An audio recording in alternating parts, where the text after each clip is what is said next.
वक्त की फितरत है बदलना। और 2014 के उस सियासी तूफान ने जब देश की राजनीति का भूगोल बदल दिया, तब रामपुर खास के इस अजय दुर्ग में भी एक नया अध्याय लिखा जा रहा था।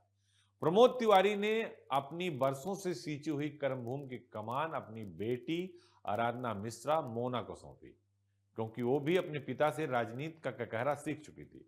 ये सिर्फ एक सीट का हस्तांतरण नहीं था, बल्कि एक भरोसे की विरासत का अगली पीढ़ी को तिलक था। मोना ने भी साबित किया कि रंगों में अगर प्रमोद तिवारी का खून हो, रगों में खून है, तो जीत का सिलसिला रुकता नहीं, बल्कि और रफ्तार पकड़ता है। प्रतापगढ़ की गलियों से निकलकर जब ये योद्धा दिल्ली की राज्यसभा में दाखिल हुआ, तो तेवर वही थे, बेबाक और पूरी तरह से बेखौफ। आज वे उच्च सदन में कांग्रेस के उप नेता के तौर पर केंद्र की सत्ता से सीधे टकराते। उनकी आवाज में वही धार है और तर्कस में वही तर्क जो कभी लखनऊ की विधानसभा में गूंजते थे।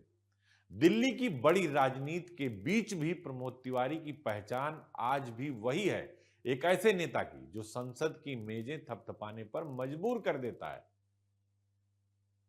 वक्त के रेत पर कुछ नाम अंकित होते हैं, लेकिन प्रमोद तिवारी का नाम वहां खोदा गया है। 2014 जब देश में मोदी लहर की सुनामी बड़े बड़े राजनीतिक भूगोल मिटा रही थी, तब रामपुर खास का ये सियासी चाणक्य अपनी अगली चाल चल रहा था।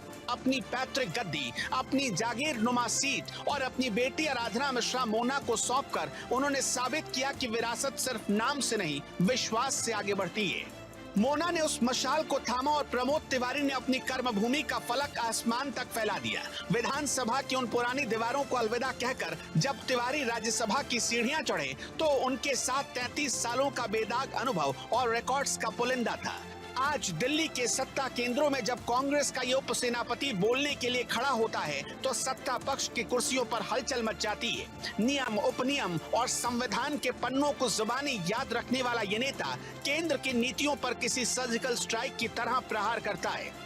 लखनऊ का वो योद्धा अब दिल्ली का रणनीतिकार बन चुका है। कहते हैं ऊंचाई पर पहुंचकर अक्सर लोग अपनी जड़ें भूल जाते हैं, लेकिन प्रमोद तिवारी उस बरगद की तरह हैं जिसकी टहनियां भले ही बादलों को छू रही हों, पर जड़ें आज भी प्रतापगढ़ की उस सौंधी मिट्टी में धसी हैं। लुटेंस दिल्ली के चकाचौंध के बीच भी उनके कानों में रामपुर खास की धूल भरी पगडंडियों की आवाज गूंजती है।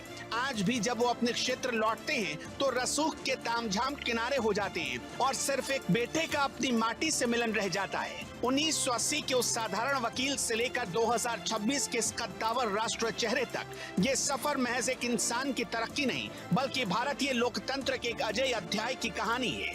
ये एक ऐसा अध्याय है जिसे न कोई लहर मिटा पाई, न कोई विरोध ढा पाया। प्रमोद तिवारी एक ऐसा नाम जो कल भी रिकॉर्ड था, आज भी मिसाल है और कल भी वफादारी का सबसे बड़ा पैमाना रहेगा। रामपुर खास का वो किला आज भी गवाही देता है कि राजा बदले जा सकते हैं, लेकिन इतिहास को नहीं बदला जा सकता। वजह है कि इन्होंने उठने ही नहीं दिया कांग्रेस को। जितने नेता पेटा थे सबको लाइन पकड़ा दिया।